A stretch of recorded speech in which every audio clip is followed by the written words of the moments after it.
My name's Leonard Kozianski. I'm an artist, and this is my studio. Welcome to my studio.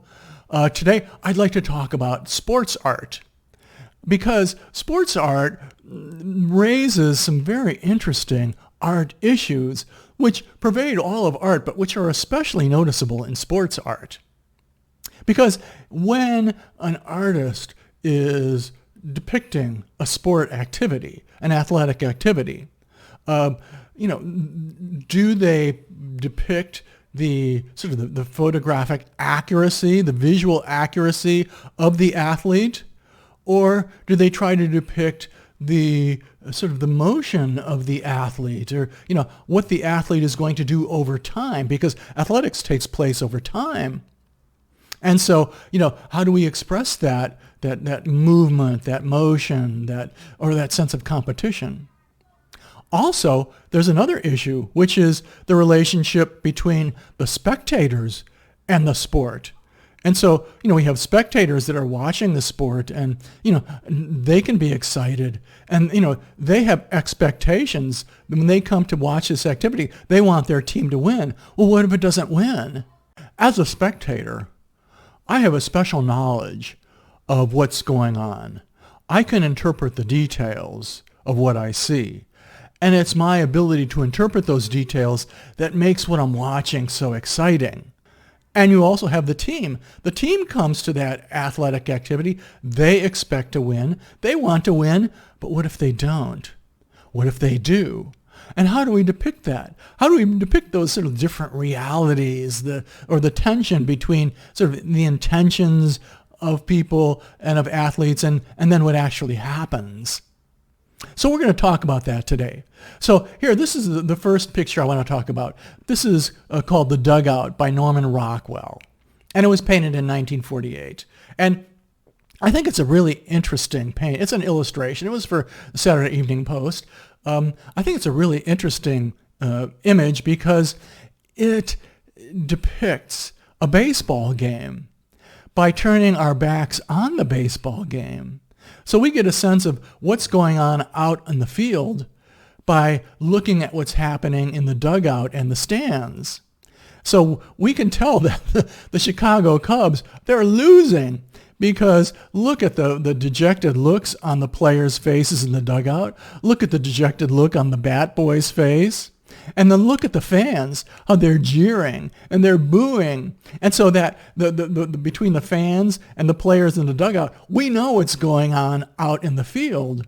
And so here we can see that sort of the tension between the fans and the players, and how that is sort of depicting what's going on out in the field. Now, this is not a very realistic scene. You would never actually see this scene at a baseball game. Norman Rockwell is really going over the top here. And it's almost cartoonish in its depiction of the fans and the athletes and their expressions. But, he's trying to express an idea, trying to express emotions rather than, say, visual accuracy. And so we're going to explore that a little bit today. And, we'll look at some things that are more visually accurate and things that are more expressive. And we'll have to decide ourselves which of these we feel is more effective. Now here, this is a Greek sculpture by the sculptor Myron called Discobolus. And it's the discus thrower. And the original's been lost. It was a bronze original. All we have are Roman copies. And here's one of the Roman copies. The Romans loved Greek art, and they made lots of copies of Greek art. And so here we have the discus thrower. Now, what's interesting about this, and this was done originally in 450 BC. What's interesting about this is that this pose is not the pose that a discus thrower adopts if they want to win the competition. In fact, I've seen the discus throwers across the street over at the Naval Academy, and they don't take this pose at all. You're not going to win with a pose like that. Okay, but notice how this pose that the sculptor has given this figure expresses that sense of muscular tension and motion, and sort of the athlete's, sort of like winding himself up like a spring to throw this discus through the air. And he's really expressed that beautifully with the arc that he's creating with the arms and the legs. But, again, this is not very visually accurate. It's certainly not how you're going to win a discus competition, but it certainly does express that the sense of motion that we would see if we were watching people in a discus competition. And so here, this is tremendous expressive potential, though it may not be visually accurate. Now here, this is the charioteer. This is from about 30 years before. And this is a bronze sculpture, a Greek sculpture. And this is the original. And it's archaic. It's a little on the stiff side, but it's probably very accurate. It's probably depicts, and it was part of a sculpture group. He was originally standing in a chariot that was being pulled by horses, and some of the fragments of that have survived. But, here, this is probably more photographically accurate, but it's not very exciting. We don't get a sense of sort of the charging horses or the chariot race or, who's winning and who's losing. We don't really get a sense of that here. Now here, this is the spear bearer. This is a sculpture, again, from about 450 BC in Greece. And, here he's carrying a spear. We don't have the spear anymore, but he was carrying a spear. We get a real sense of that athletic body and that athletic motion, that grace of the athletic motion. Is he about to, is this a javelin competition? But we really do get a sort of a sense of that sort of athletic grace and motion and musculature in this Greek sculpture. And so, it's very expressive, though it probably isn't very accurate. I mean, if we're in an athletic competition, we may not look that way, but if we've been training and training and training, that's the way we feel at the start of a competition. Now here, this is a piece of Roman artwork. This is from the 2nd century AD, and it's a floor mosaic. It may be fairly accurate, but in it we have two sports being depicted. We have hunting, and then we also have, in that second panel down from the top, a gladiator competition. Now, the gladiator competitions, they were bloody sports, and the fans were sort of electrified by sort of this deadly competition. And let's zoom in on that a little bit. Now the artist is fairly accurate in giving us a picture of the armor that they were wearing, but not very accurate in depicting sort of the excitement of the fight or the competition or the deadly quality of that competition. So he may be more accurate. I mean, again, this is a floor mosaic, but it's a very well-preserved one, and it's beautifully done. It's probably a very accurate depiction of the kind of helmets that they wore, but it's not very expressive. We don't get as much of a sense of sort of athletic competition as we did with that Myron sculpture of the discus thrower. Now here, this is about 1,000 years later by Paolo Uccello, and it's of a hunt, and it's taking place in a forest. Now notice that the poses of the figures, of the dogs, the horses, the people, they're kind of almost cookie cutter. They're very stilted. I mean, they're expressive of running and jumping, but they're not very photographically accurate. All the dogs are sort of identical. So many of the horses and the runners are identical. So it's not photographically accurate at all, but it is expressive.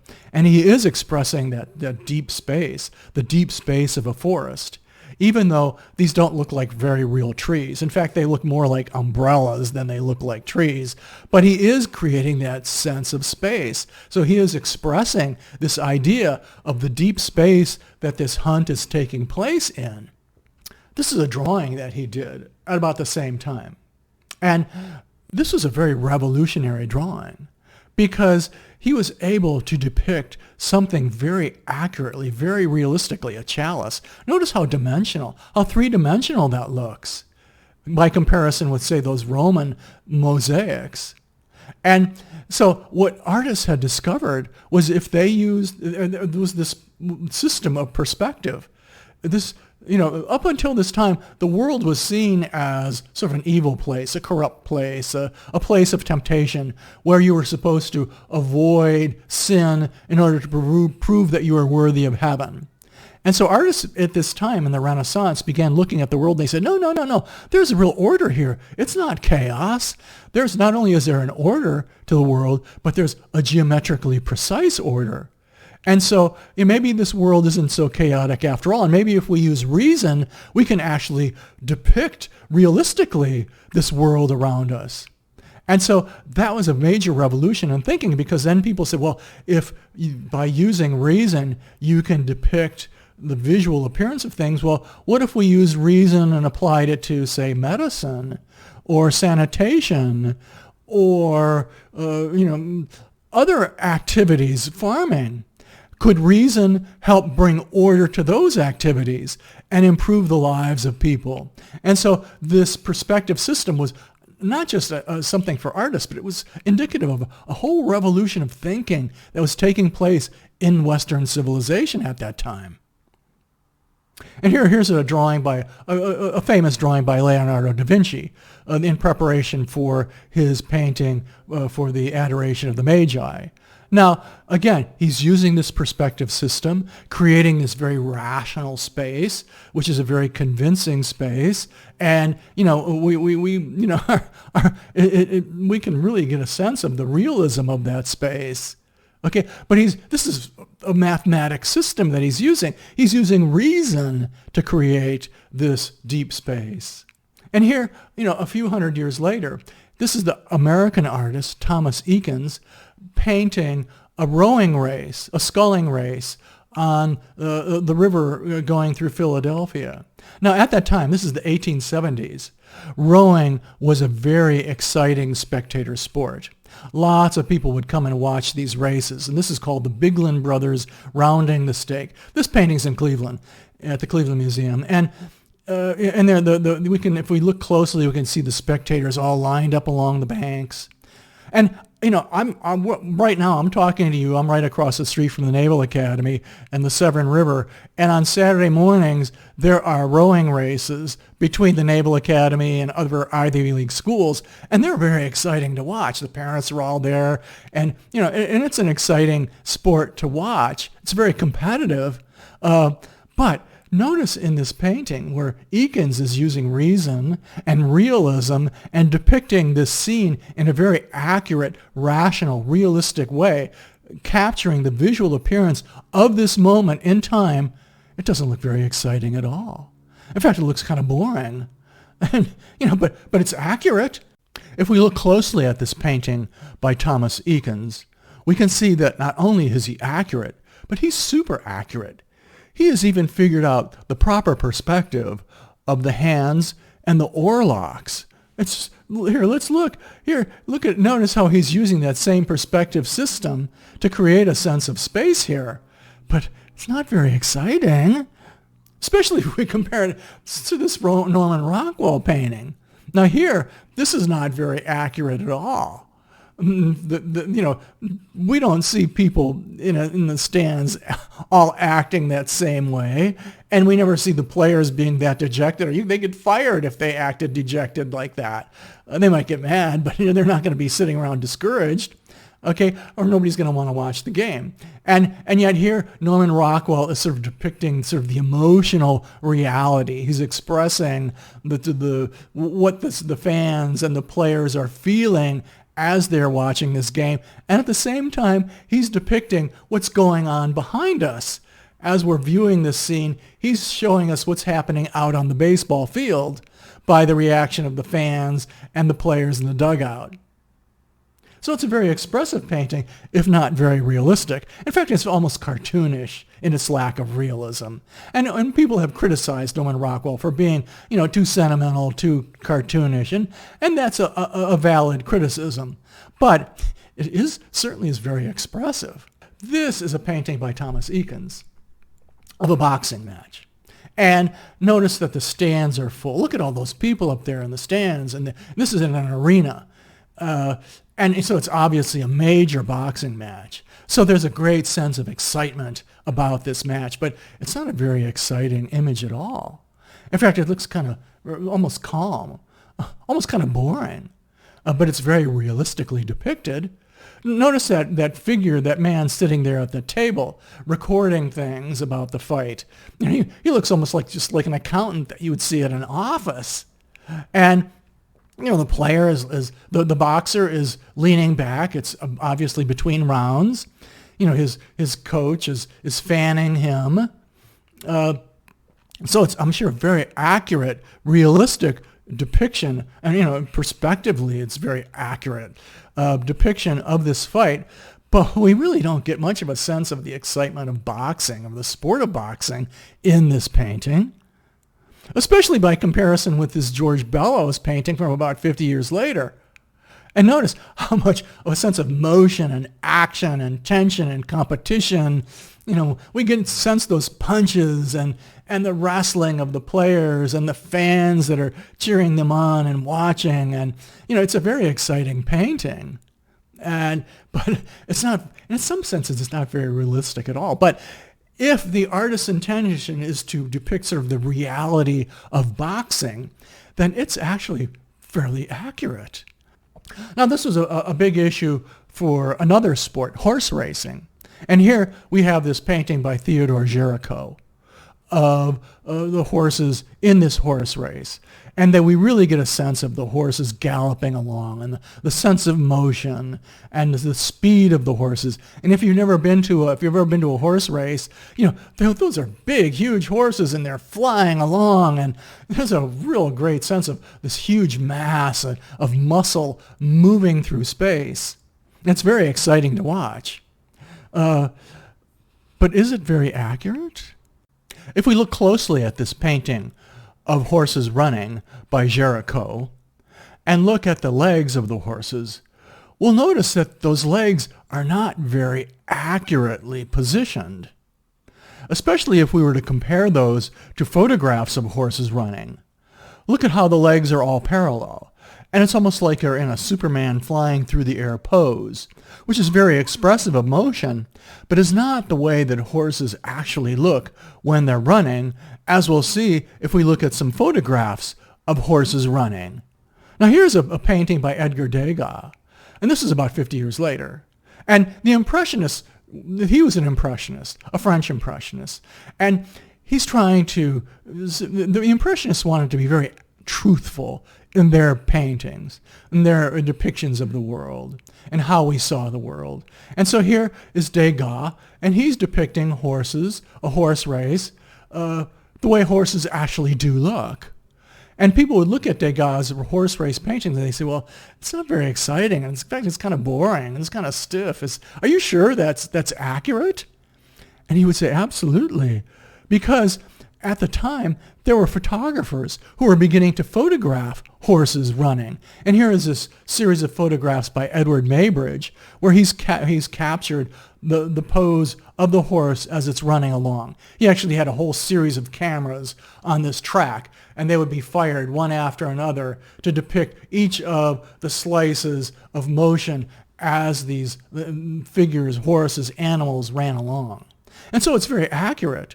And so, Degas would say, well, my painting is very accurate. And people would say, well, yeah, but it's not very exciting. We don't get as much of a sense of motion as we did with that Theodore Géricault painting. And look at that. Look at how we get that sense of that motion of the horses running in space.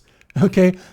And so, in a sense, Géricault is, in one sense, more realistic, because that's part of what makes a horse race so fun to watch, is that sense of motion, the tremendous amount of muscular mass moving through space, and it takes place over time. And so how do we as an artist capture that sense of motion in time in a static image? And even if we're doing a movie or a TV program, if we're just photographing something the way it's actually happening, it often isn't very exciting.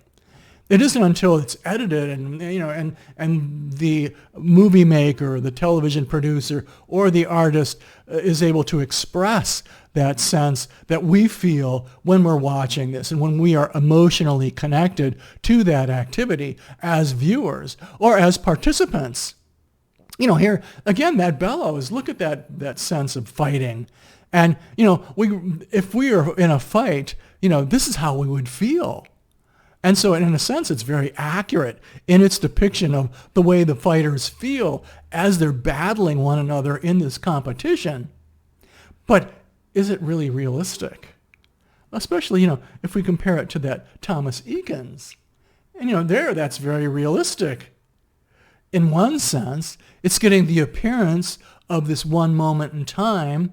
But in another sense, it's not very realistic at all because we're not really getting a sense of the excitement of that prize fight, which is why all those people are up in that stand.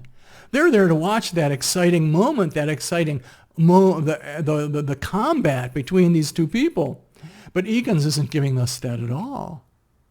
And so which one is more accurate? Which one is, in a sense, more realistic? That's a good question. Now here, this is one of my paintings. This is called Her Morning Run. It's actually a detail of one of my paintings. And, around here running is a huge sport. And, I'm a runner myself. I run every morning. And so when I'm doing this painting of this woman running, I'm trying to express what it feels like to run. And when you're actually running, you really do get a sense that you're flying along. Or if you watch other runners, or if you're running with other runners, you can sort of get a sense of people flying along through space, and it takes place over time. And so the pose, even though this pose is technically not very accurate, and if you were to photograph runners, you would see that. It's not a very accurate pose. I'm trying to sort of express that running movement because I want to create a connection between that runner and the bird flying overhead. Because when you're running, and you're running fast, if you're sprinting along, especially towards the finish line, you really do feel like you're flying through space. And here, this is another one of my paintings, again, a detail of someone skating. And if you've ever been out ice skating on a pond, you really get a sense as you're flying through space. You're going really fast. Even though if you're a spectator, if you're someone standing on the bank and photographing ice skaters, they don't look like they're going too fast at all. And it's not very exciting to watch. But if you're actually skating, you really get a sense of that you're flying through space, that you're moving right along. And it's fun to watch. It's fun to do. Ice skating is so much more fun to do than to watch. But then again, that's sort of the tension that the artist has to work with. What do I do? Do I depict how it actually looks, or how it makes me feel, or how it makes the spectator feel? Now here, this is a very recent image by the sports artist Leroy Neiman, and this is of an Olympic sprinting race, and he's trying to capture sort of the colorful nature, the motion, the drama, and if we're watching, this is an Olympic sprinting race, and people are really keyed up when they're watching an Olympic race. There's a lot of excitement, and so he's trying to capture that sense of the excitement of the race, but it's really not very accurate at all. It's not very realistic. I mean, look at those faces. Look at all those kind of crazy colors that he's splashing around. Now, that may not be very accurate, but we do get a sort of a sense of excitement looking at this painting, a sense of motion. And so he's capturing the excitement, the motion of the start of this sprint, even though it may not be very accurate, sort of photographically accurate, if we had a camera to capture this exact moment. And this is a golf tournament. This is the Augusta National. This is a huge golf tournament. And, people pay a small fortune to be there. And the spectators, the fans line the golf course. This is a major event.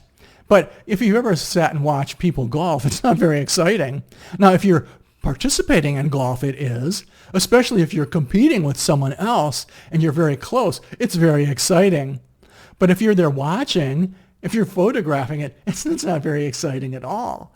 But this is the Augusta National. And so here, the artist, again, Leroy Neiman, trying to capture the excitement of that professional golf tournament with all the spectators and the millions of dollars of prize money and the traditions and, the importance of this great athletic event. And so as artists, what is our duty as artists? Do we try to capture the way things actually appear, or how they make us feel?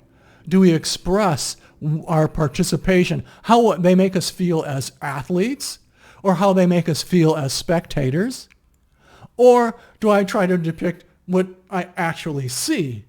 Because in a sense, the visual aspect, the visual appearance is more truthful in one sense, because that's what's actually happening. But then the expressive painting, the expressive image, that's how it makes me feel. And that's what I'm experiencing. In a sense, that's more realistic. So which is more realistic? Which is more accurate? What is more truthful? And because we as artists, we want to capture the truth of things, the essence of things. And so what do we go for? Where does our loyalty lie?